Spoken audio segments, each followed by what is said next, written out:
Alright? Remind me. So which one first? The donkey story. Okay, so this is the donkey story.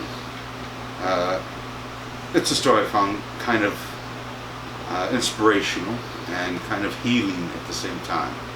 So there's this old man, farmer, who has nothing really. You know, he's extremely poor and he's just kind of living life day to day. And his best friend is his donkey. Every day, him and his donkey, ride into town, buy supplies, and ride back. It's a long, arduous journey. So he's grown a really strong connection with this donkey. Well, one day, the farmer's walking along with his donkey, and the farmer gets distracted. And when he turns back around, what he finds is the donkey's fallen down a dry well. And the donkey's absolutely terrified, and the old man is in complete despair. This is his best friend, and there's no way he can get him out. He knows that he's scared, he knows he's terrified. And so what he wants to do is he just wants to end the donkey's suffering because it's his best friend. So the old man gets a shovel and starts throwing dirt into the actual well.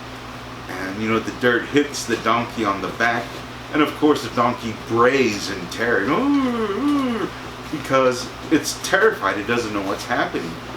And even though the man is heartbroken with every shovel full of dirt he picks up and throws in, he knows he has to do it because this donkey is suffering. He doesn't want him to suffer.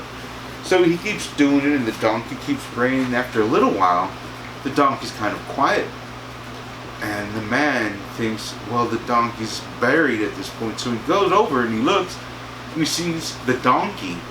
And the donkey's perfectly fine standing there. He's not covered with any dirt, because what's been happening is that as each shovel of dirt is falling on him, it's hit him in the back, spread around, and gotten under his feet.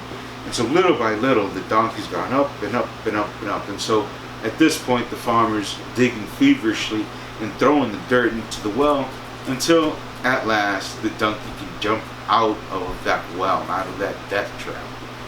Now this story, what I think is important about it, is the idea that even in the most despair situation you can find yourself, think about this donkey at the bottom of a well, sheer death and terror and whatnot.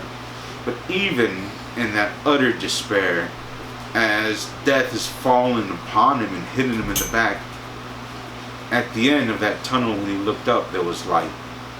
And just by weathering that fear, the donkey was able to save himself. And so I find that story pretty interesting and pretty spiritual in many ways, because we all face times of despair. Many times we are that donkey, and somehow we get out of that well.